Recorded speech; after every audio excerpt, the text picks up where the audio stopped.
बच्चों, हम अध्याय 6 जैव प्रक्रम के बारे में पढ़ेंगे। इस पाठ को मैं एक बार पहले बता चुकी हूँ, पर आप अभी इसको बहुत ही ध्यान से समझेंगे कि जैव प्रक्रम क्या है और किस प्रकार होता है। जैव प्रक्रम समझने से पहले आप इस शब्द का अर्थ समझिए। जैव का क्या मतलब होता है? सजीव। चलिए, आप मुझे बताइए कि आप सजीव में और निर्जीव में कैसे अंतर करते हैं। आप गाय को जुगाली करते हुए देखते हैं या गली में किसी इंसान को जोर से चीखते हुए देखते हैं? क्या आप समझ जाते हैं कि ये सजीव है? कुत्ता, गाय, इंसान ये सो रहे हैं, तो सो रहे हैं तो इसका क्या मतलब है कि वो सजीव नहीं है? सजीव है, भले ये सो रहे हैं, पर इनके शरीर के अंदर जो क्रियाएं हो रही है वो लगातार क्या हो रही है? चल रही है। हम कैसे जान लेते हैं कि कोई भी जीव जीवित है? हम देखते हैं सबसे पहले कि उसकी सांस चल रही है कि नहीं चल रही है। लेकिन क्या पौधे की सांस चलते हुए दिखती है क्या? पौधे के बारे में हम कैसे जानेंगे कि वो सजीव है कि नहीं है? कुछ बोलेंगे कोई बच्चे कि वो हरे दिखते हैं इसलिए सजीव है, लेकिन कई पौधे ऐसे भी होते हैं जिसकी पत्तियां हरी नहीं होती, दूसरे रंग की होती है, तो क्या वो सजीव नहीं है? तो हम उसकी क्या देखकर बता दें कि वो सजीव है? तो हम देखते हैं केवल सांस चलने से ही सजीव होने का निर्धारण नहीं होता है। पेड़ पौधों में सांस भले नहीं चल रही है, पर उसमें वृद्धि होती है, ग्रोथ होती है। एक छोटा छोटा पौधा लगाते हैं आप और वो बड़ा हो जाता है, इसका मतलब है कि उसमें ग्रोथ हो रहा है, वृद्धि हो रही है। तो पेड़ पौधे भी क्या होते हैं? सजीव होते हैं। तो उसमें वृद्धि होती है, गति होती है। पर कई ऐसे जीव हैं, जैसे जंतु सांस भी लेते हैं, गति भी करते हैं। हम बाजार जाते हैं, हम स्कूल जाते हैं, हम दुकान जाते हैं, हम विभिन्न क्रियाओं को करते हैं, तो हम में गति हो रही है। क्या पेड़ पौधे बाजार जाते हैं? नहीं जाते, पर उसमें गति होती है, उसकी डालियां हिलती है, डुलती है, अन्य गतियां पाई जाती है। तो इसका मतलब है कि वो भी सजीव है।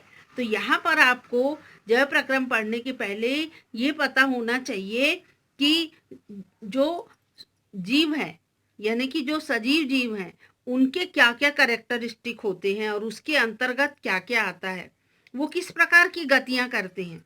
देखो, कुछ गतियां तो हमें दिखाई देती है, जैसे हमारा चलना फिरना, पेड़ पौधों के पत्तों का हिलना। पर कुछ गति ऐसी भी होती है, अदृश्य होती है। क्या सूक्ष्म जीव आपको दिखाई देता है? नहीं दिखाई देता, लेकिन उसमें भी गतियां होती है। वो एक स्थान से दूसरे स्थान जाते, वो आप देख नहीं सकते।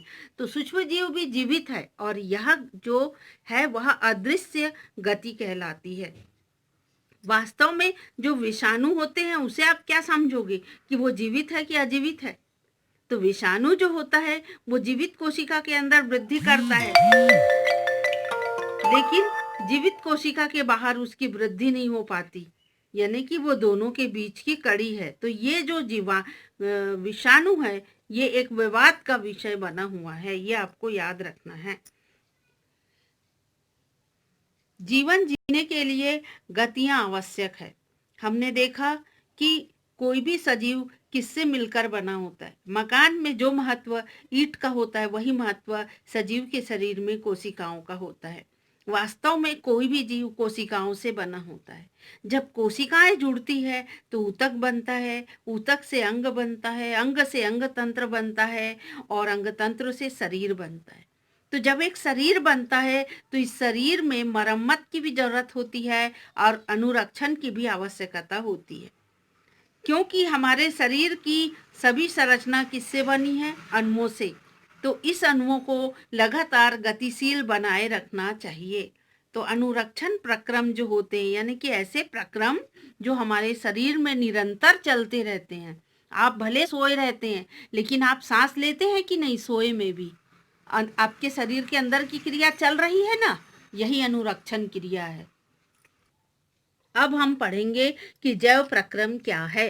तो जीवों का अनुरक्षण कार्य निरंतर होना चाहिए। ये उस समय भी चलता रहता है जब आप कोई विशेष कार्य नहीं कर रहे होते, या आप सो रहे हो या कक्षा में बैठे हो। आप कक्षा में बैठे हो, आपका ध्यान ब्लैक बोर्ड की तरफ है, लेकिन आपकी पाचन क्रिया चल रही है ना, आप सांस ले रहे हो ना। तो ये जो क्रियाएं हैं, ऐसे सभी प्रक्रम जो हमारे शरीर का अनुरक्षण का कार्य करते हैं, जैव प्रक्रम कहलाता है।